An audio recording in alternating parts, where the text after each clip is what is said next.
Hi, Kathy here from Kathy's Cute Creations with week 4 of Matters of the Heart. This is the page you're going to download when we're going to be assembling our quilt. So there are the 3 sets. Actually, that's just one right there, but these are sets of blocks and we're going to put them together. So let's go ahead and get started. So I've laid out row 1 just like this. If you're following the directions, the heart goes upward here in the left-hand corner. Let me get my paper so I can show you. Left-hand corner. The right-hand corner, it will be going crosswise, which is what it's doing right here. And then you will put 2 squares like that. And then in the middle of these 2, when they meet, this looks like a flying geese. So that's how you'll know that you have it correct. If it looks like it's a 3rd block, what you do is just count these half square triangles. So you have 1, 2, 3, 4, 5, 6, 7, 8. And then when you count it on your paper, so I know it's misleading, 1, 2, 3, 4, 5, 6, 7, 8. And then you know that it is 2 squares. So I have it laid out. Then I'm going to look to see if any of them need to be marked. Now I'm looking here at the corners. I know that this has to be marked because you don't want to lose your tip. Each one of these tips. You don't have any tips here, okay? So you're just watching on this, not that. So I will flip this one over. I'll mark it. And then I'll do these 2 and mark it. And then do this one and mark it. So let's do that first. Go ahead and show you that I have prepped the 2 last rows and the 2 first rows. I want to just get all that done because I'm going to do it chain stitch. I mentioned it last week, but for this week, how does everybody feel about it being the middle of February already? I'm going to tell you, I feel like this year has really slipped on by. I don't know why, but it just seems like it has. Unbelievable. Now, the good thing is that we did not have a lot of snow the way everybody else had in their area, which I'm very glad for that because my back steps aren't doing very well. They are metal steps. I feel like they've been here the entire time this house has been here. And when they were, I wouldn't say refurbished, but when they were painted the last time, before I moved here, they didn't take the old paint off and do it the correct way, which would give it life and make it last longer. So the top step makes a noise because it is literally got holes in it. So it's rotting away with, oh gosh, what do you call it? Rust. That's what it is. That's the word I was looking for. It's rusting away. It's got a hole in the corner already. I can feel it giving each time I step on it. And my second one's doing the same thing. It doesn't have a hole in it, but it is giving as I step. So this summer, I'm going to have to find somebody to actually build me some steps.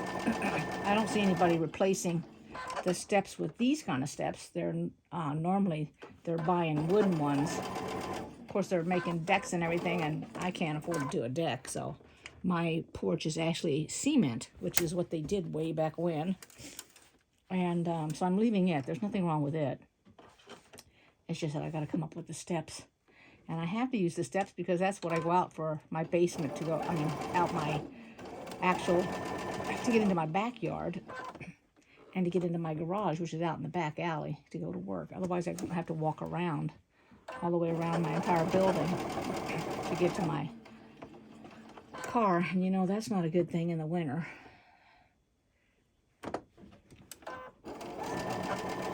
Otherwise, how does everybody else's February going? Other than that, I think that's about it. Of course, you all knew my front steps weren't doing very well either. That was happening last year. Somebody busted. I rigged a bottom step. They're cement also, and I rigged my bottom step with 2 cinder blocks and then a board on the top of it. I made like a frame type thing. Somebody came along and busted off the left-hand side. I'm going to get some mischievous mischievous child, nothing better to do. So that destroyed my steps. And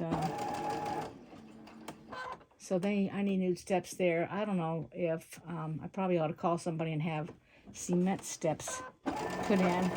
But I'll tell you what, those things are expensive. If y'all have ever had to have somebody come do them. The last guy I got that I wanted to do it with, he was going to contract it out. Well, you know, that cost even more money. And it's like, you know what? If I'm going to hire you, I don't want to contract it out for somebody else to do it. You got too much to do, then you don't really have time to deal with me. And I don't want to recommend it to anybody else either. I mean, that's just the way I am. I'm old school when it comes to that. So.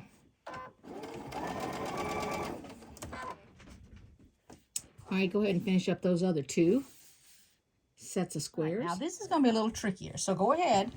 I've marked them on this side. All of these.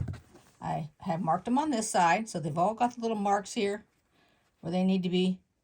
Okay, because I don't know which side I'm doing. So you're going to nestle. Remember, even though you've marked them, you still have to nestle them. So I've got this going to the left.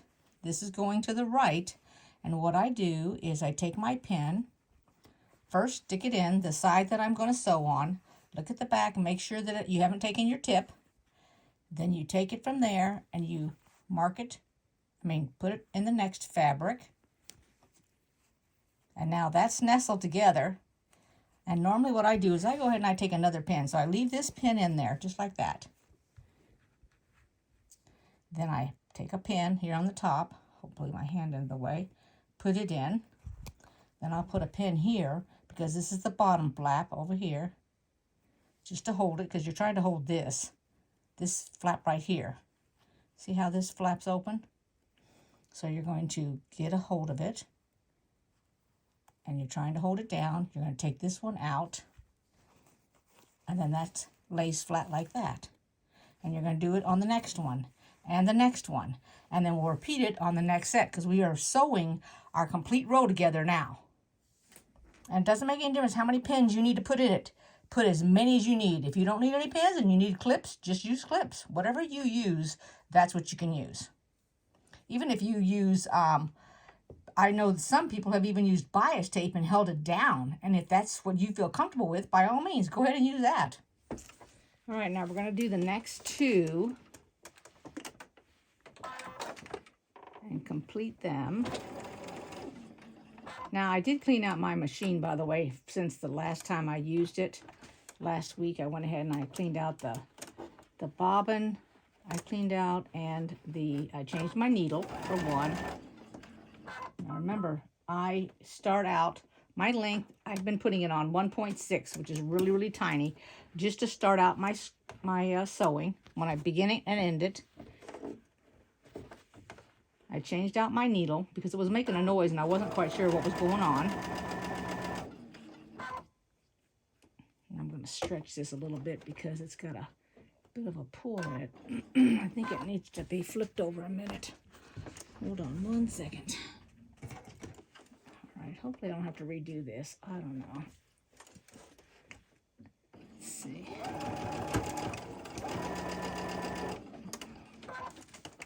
If I do, I do. If I don't, I don't.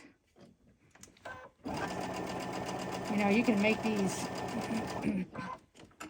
as perfect as you want. Oops, I got this all in the way here. Now, I'm not giving this away because I really like the design and everything on it, so it's definitely going to be mine.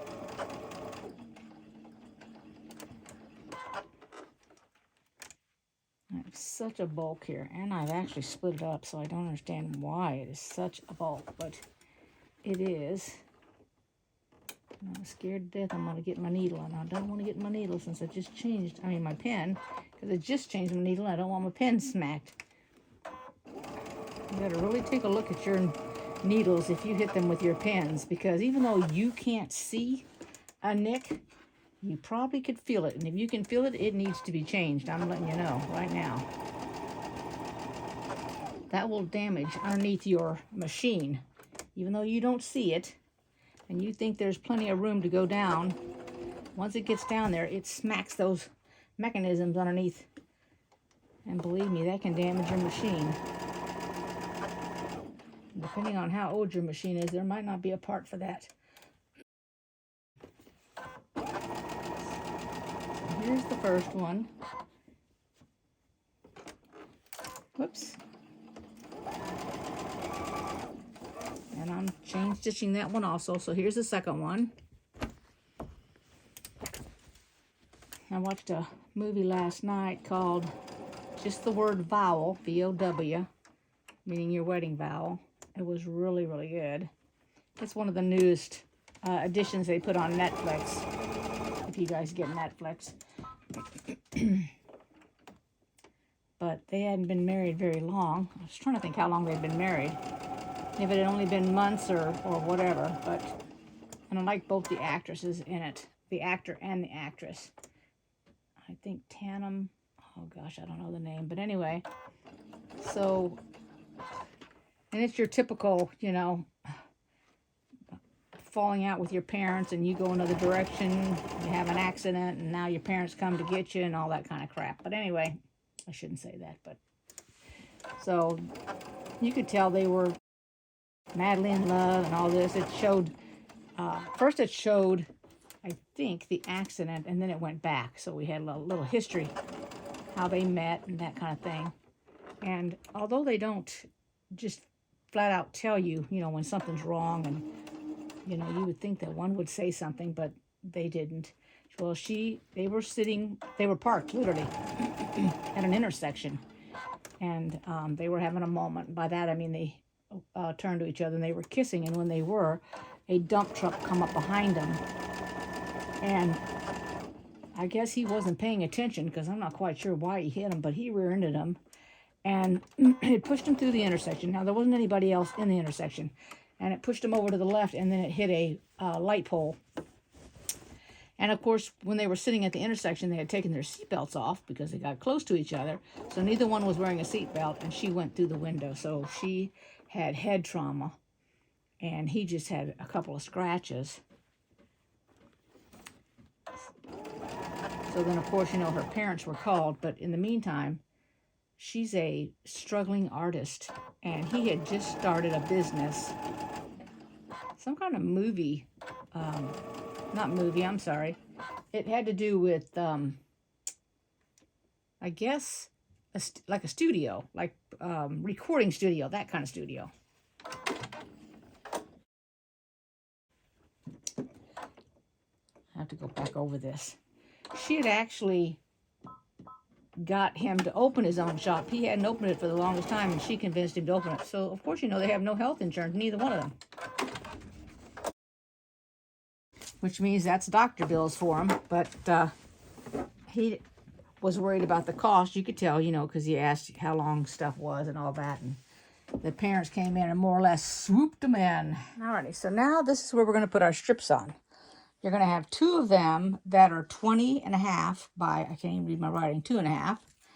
You're going to put them on the left. So this is the shorter strip here. I don't have it on yet. I just got it laying there. Put them on the right and the left. Then you put the longer ones on the bottom and the top. And then we'll put these on. But also what you're going to do is you're going to sew these together before we connect them to this strip here. So first I'm going to go ahead and sew this side on the right and then on the left and set it aside. Then I'm going to sew these on the right and the left and then the top and the bottom before I attach this. That way this will be the whole entire length of the first two rows that we just did. So let's go ahead and do that. Alright, now that that's all sewn together, you're going to put your sides on before we put the top and the bottom row. So make sure that you mark all of these tips on the other side so that when you sew them, you don't lose them. Let's do that next. Finished your middle row. This is what it looks like. I'm going to try to back up a little bit here. I got it on the table here.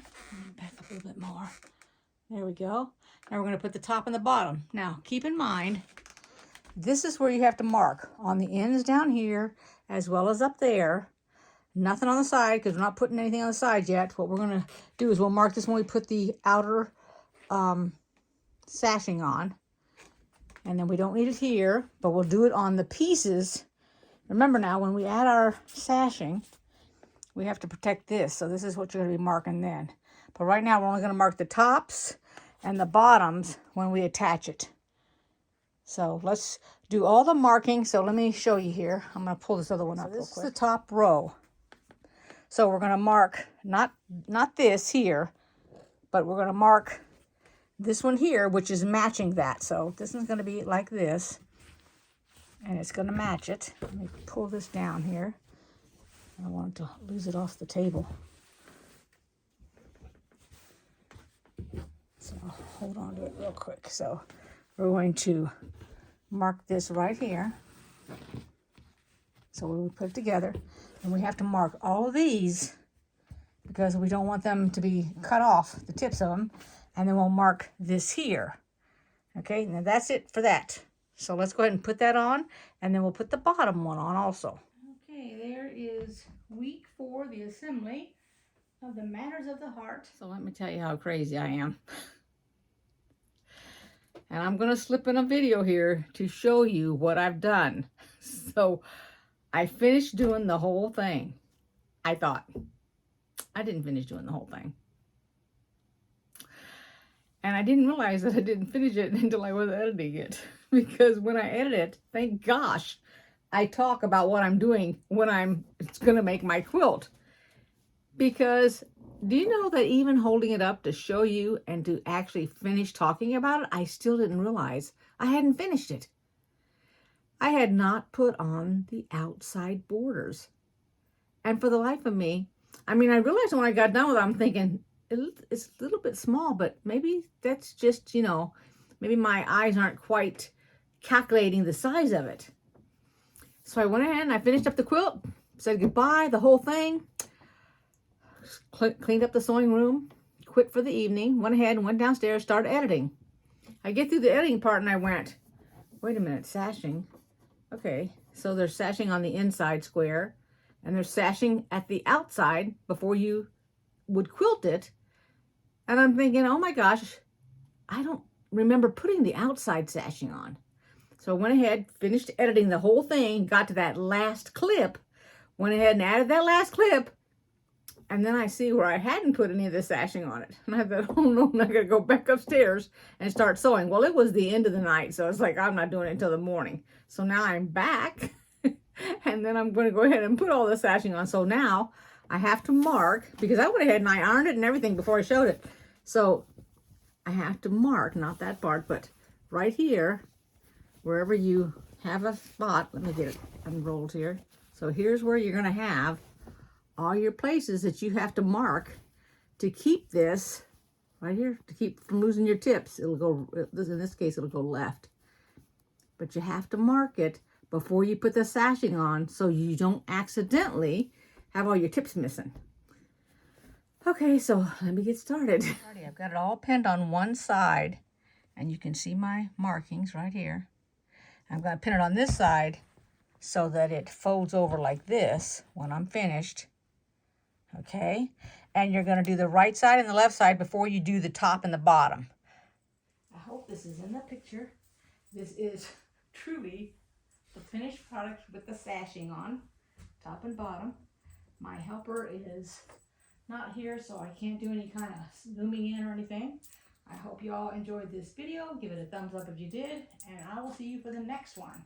Take care, everybody. Thanks for watching. Well, that concludes week 4. So I will see everybody next time. I want to thank everybody for watching, and have a great weekend. Bye-bye, everybody.